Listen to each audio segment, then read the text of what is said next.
Bien, vamos a hablar ahora entonces de tipografía hecha y derecha. Decimos que la tipografía es el arte o la técnica de reproducir la comunicación mediante la palabra impresa, transmitir con cierta habilidad, elegancia y eficacia las palabras. O sea, la tipografía para nosotros va a ser el tono de voz. Como nosotros tenemos las palabras para transmitir contenido, la tipografía nos va a dar ese extra, esa conexión emocional con la persona que le va a dar distinto significado a nuestro contenido de acuerdo con qué tipografía lo estemos poniendo o no. ¿Sí? No es lo mismo escribir un texto, una carta de amor con una tipografía caligráfica que escribirla con una tipografía impact, grandote, impresa, ¿sí? No en mayúscula. No le caería muy bien seguramente a tu enamorado o enamorada. La tipografía es un reflejo de la época porque a lo largo de la historia, así como todo el arte en general, las tipografías fueron reflejando también lo que pensaba la gente. Fueron respondiendo a la necesidad de, primero, avances tecnológicos y también avances culturales. Cuando aparecen los tipos serif, la necesidad de escribir más pequeño, de escribir con mayor legibilidad. Cuando se van los serif y aparecen las sans serif, o sea que ya vamos a ver qué son estas cuestiones que estoy hablando, pero son tipografías más netas, más impactantes. Se da también con la aparición de la revolución industrial, o sea, la necesidad de transmitir a través de pósters a mayor cantidad de gente, por ahí analfabeta o con mayores dificultades para interpretar o para leer, y para poder comunicar de manera efectiva en la vía pública, ¿sí? Entonces, la tipografía va cambiando y va mutando a lo largo de la historia. Ni hablar cuando llegan las tipografías digitales, ¿sí? En respuesta a las necesidades de ver una tipografía en pantalla. Lo que vemos en esta pirámide invertida es la clasificación de la tipografía en cuanto a su jerarquía. Tenemos en el estrato superior la tipografía más general, como materia. Después le sigue el estilo o las familias, que son las que engloban distintas fuentes de acuerdo a características formales. La verdad que las clasificaciones hay de muchos estilos, pero la más utilizada es la clasificación formal, la que tiene que ver con la forma de las letras, ¿sí? Pueden ser estilos o familias, las serif, sans serif, las romanas antiguas, romanas modernas, ya vamos a ver ejemplos. Después, dentro de los estilos, tenemos las fuentes propiamente dichas, que son las tipografías, son las fuentes, los tipos de letra, como le llamamos, ¿no? Que ahí sí es que tienen nombre, ¿sí? La serif y esas serían como el apellido. El nombre sería Helvética, Kill Sans, Time New Roman, ¿sí? Dentro de las fuentes, cada fuente va a tener una variable. Nosotros podemos tener helvética dentro con distintas variables que son bold, italic, expandida, condensada, que también vamos a ver a continuación. Y por último, las variables o las fuentes están constituidas por caracteres, que son cada signo propio del alfabeto. Es importante conocer la forma y las partes de las letras. Vamos a ir viendo la terminología específica de la tipografía. Lo primero que vamos a determinar es la línea base. La línea base es donde se apoya la letra como si fuera un objeto, donde se sienta la tipografía. A continuación aparece otra línea en azul que es la altura de X.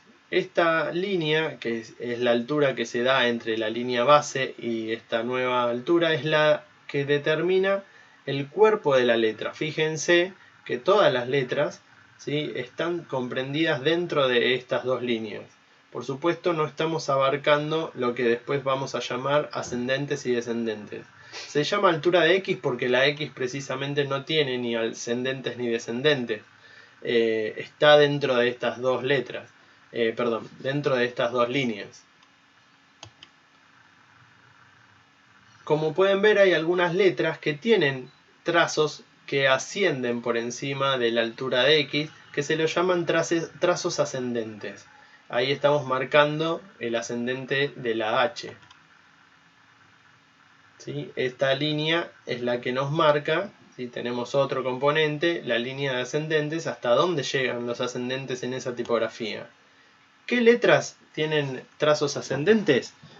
las que estamos marcando ahí, la B, la D, la F, la H, la K, la L, la T. Después también tenemos muy semejante a la línea ascendente es la línea de capitales, que es la línea en donde nos marcan hasta dónde llegan las letras mayúsculas, las letras capitales, la de comienzo de oración. Muchas veces puede ser que coincida con la línea de ascendentes, pero no es requisito. Puede ser que sea menor, puede ser que sea mayor. Como también tenemos los trazos descendentes que van desde la línea base, por supuesto, hacia abajo. La línea de descendentes que nos marca la altura o la profundidad de estos trazos, ¿sí? Es la que nos va a determinar el total de la letra. Ahí estamos viendo las astas, ¿sí? Que son los trazos verticales, ¿sí? De las letras. Y acá tenemos cuáles son las letras que nos marcan los trazos descendentes. La G, la J, la P, la Q, la Y. Un elemento importantísimo es el del serif. El serif nos va a determinar un gran grupo que son las tipografías serif y las sans serif, que son las que no tienen serif. Estos serif son las terminaciones que tienen este tipo de tipografía, que son estas colitas, estas puntitas que en este ejemplo lo van a ver en varios lugares, ¿sí? Otro elemento importante es la contraforma, que es el espacio interno o el espacio que no es letra, ¿no? Este vacío que tienen, porque ese elemento va a ser muy observado para clasificar las tipografías y también para regular el interletrado. Como ven en el gráfico hay un montón de elementos que tienen las letras, incluso hay más, porque dependiendo de la letra hay algunos elementos que solo aparecen en unas y otras no. Entonces estos que nosotros marcamos son los más importantes, no son los únicos, pero sí los que nos interesa que tengan en mente, ¿sí? Bien, continuamos con las variables tipográficas.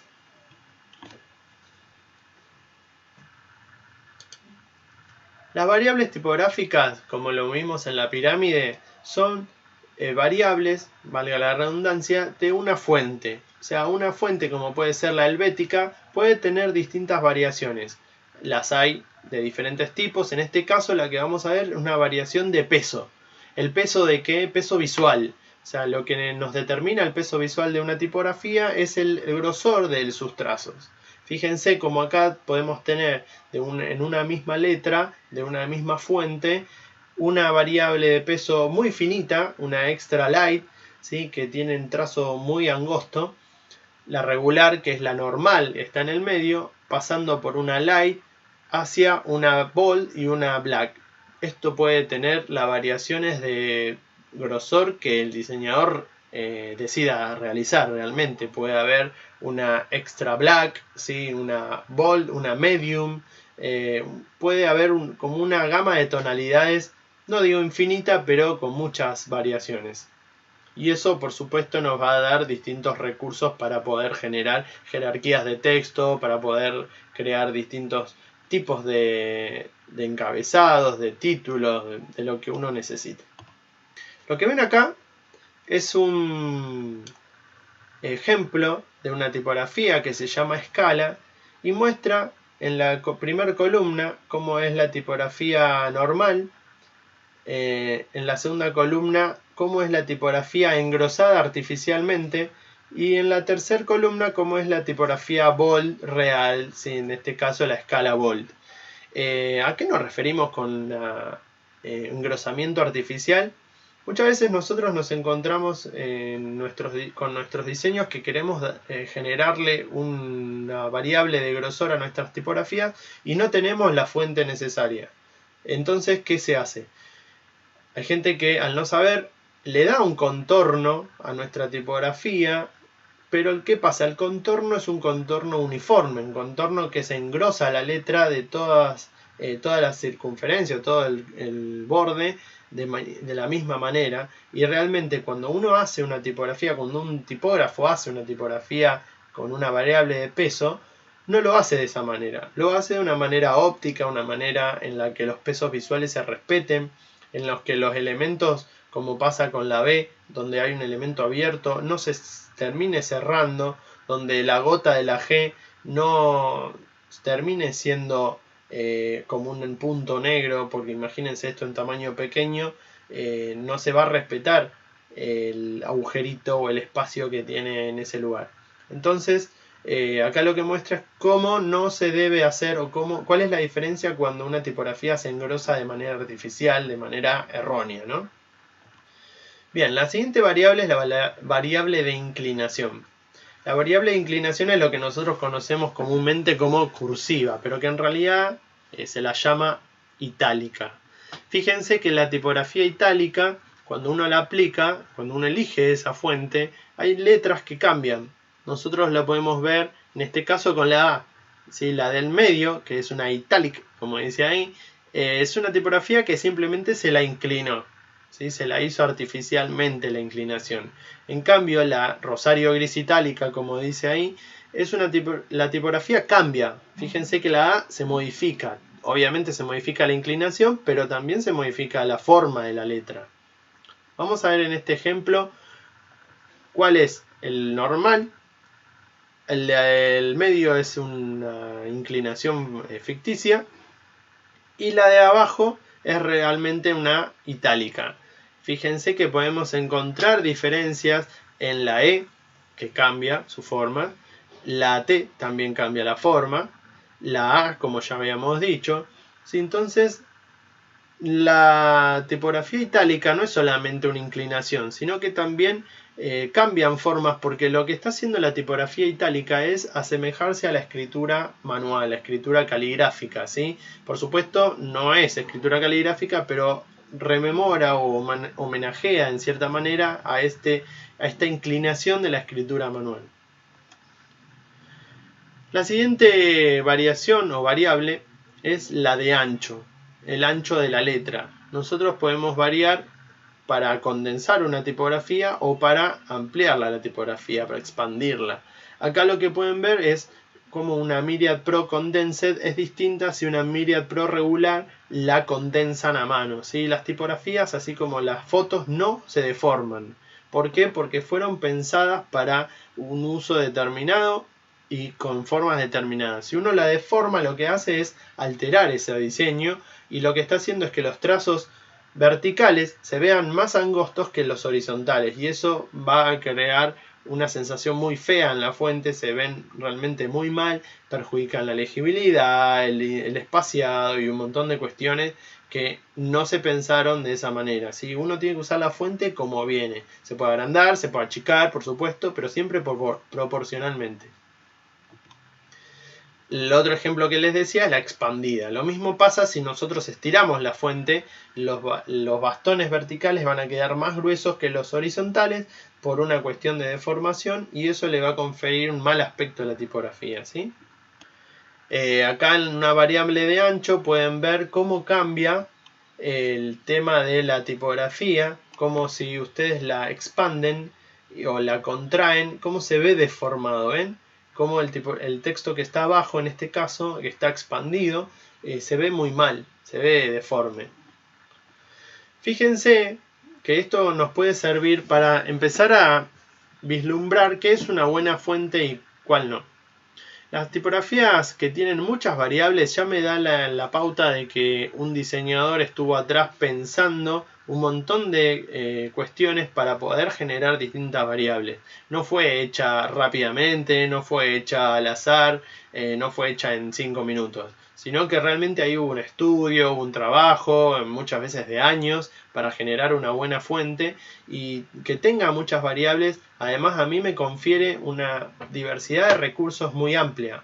Yo con una sola fuente, con todas estas variables, lo que puedo hacer es generar un montón de jerarquías de texto. Puedo tener títulos, subtítulos, volantas, destacados, textos normales, un montón de jerarquías importantes para organizar mi información, mi contenido, y simplemente usando una sola fuente. No necesito combinarla con 2 o 3 tipografías, ¿sí?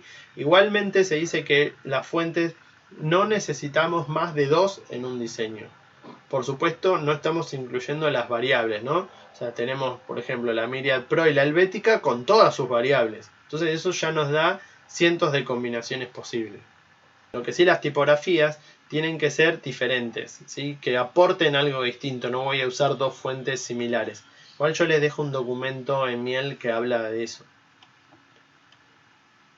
Acá tenemos ejemplos, la Universe, la Futura, también son tipografías que tienen muchísimas variables. Entonces eso nos permite muchas soluciones para nuestros problemas gráficos. La siguiente variable tipográfica es la de versalitas. A ver si se pueden dar cuenta qué es una versalita. Fíjense los ejemplos que tienen arriba. La primera es S minúscula, la segunda es versalita y la tercera es una versalita trucha. ¿Qué es la versalita? Es cuando yo escribo en esta variable, voy a escribir con tamaño de altura de X, pero con la forma de las capitales, con la forma de las mayúsculas. Fíjense que las tipografías, las letras que están en versalitas, tienen el mismo peso visual que las minúsculas, pero con el tamaño de las, con la forma de las mayúsculas, ¿sí? En cambio, la de abajo es una mayúscula que se achicó. Entonces sus trazos se ven más angostos, más finitos. No tiene el mismo peso visual que la minúscula. Se ve más liviana, ¿sí? Más como si fuera una tipografía light. Otro elemento importante para la construcción de nuestros textos son los espacios. La tipografía es espacio también. Es el espacio que hay entre las letras. Si no hubiera espacio, nosotros no podemos leer los textos. El primer espacio que encontramos es el que está entre las letras y se lo denomina interletrado. El siguiente espacio es el interpalabrado, que es el que está entre las palabras. Y por último tenemos el que hay entre renglón y renglón, que se lo llama interlineado. Nosotros podemos generar distintas sensaciones de texto, distintos grises de texto, pudiendo combinar todas estas variables. Entonces podemos generar textos más oscuros o textos más claros, acá simplemente ampliando el interlineado. También lo vamos a lograr con el tema del valor de la tipografía, poniendo un peso más grande, un peso más fino. Vamos a generar textos que son más oscuros, más claros. ¿Y esto para qué nos sirve? Supongamos que nosotros tenemos que comunicar un texto para una revista que es de decoración. La decoración siempre se relaciona con calidad, con delicadeza, con tranquilidad, ¿sí? Entonces, en una publicación de este estilo no vamos a poner una tipografía muy atiborrada, gorda, grandota y amontonada, sino que hay que darle espacio. Entonces podemos generar textos con una tipografía finita, ¿sí? Una tipografía de peso bajo, ¿no? Más light o normal, con tipografías que sean más bien redondeadas, que eso quiere decir que una tipografía redondeada va a tener un espacio, una contraforma amplia, grande, con espacios internos amplios, y también podemos generar con interletrados e interlineados amplios esa sensación de espacio, de vacío, de aire, ¿sí? Eso va a hacer que uno lea distinto el texto, que lo lea más pausado, que lo lea más tranquilo. Diferente es si uno tiene una tipografía negra, toda compactada, atiborrada, ¿sí? Que uno tiende incluso hasta leerlo más rápido eso. Las alineaciones de texto son importantes. ¿Por qué? Porque nos van a permitir mayor o menor legibilidad. La alineación a la izquierda es por defecto la que nosotros utilizamos, ya que nosotros leemos de izquierda a derecha. Entonces necesitamos que las palabras y las líneas estén alineadas, valga la redundancia, hacia la izquierda, para poder encontrar fácilmente el comienzo de la línea. La alineación centrada no se usa para párrafos de texto, sino que se utiliza más que nada para titulares, que tengan pocas líneas, ¿sí? Para ver frases, oraciones con pocas líneas. Y lo mismo pasa para la alineación hacia la derecha, ¿sí? Ya que nosotros si leemos muchos textos con la alineación a la derecha, nos va a costar encontrar el comienzo de la línea en este bandeado que se genera, ¿sí? Después tenemos la alineación justificada, que es una que queda muy bien porque está alineada a ambos márgenes, pero si no se hace con un buen programa en que uno pueda controlar estas cuestiones, se va a ver con agujeros o lagunas en el medio, ¿sí? Después tenemos la alineación completa, que es una que se utiliza para legales, en la que se ve cómo la última línea también distribuye el espacio entre las letras, pero no genera buena legibilidad porque se separan mucho las letras y se disocian como palabras. Entonces eso se usa solamente para casos en los que la ley lo necesite y que no se pueda controlar. Y por último tenemos una mezcla de todas estas alineaciones que se llama alineación mixta, en la que se combinan para dar una forma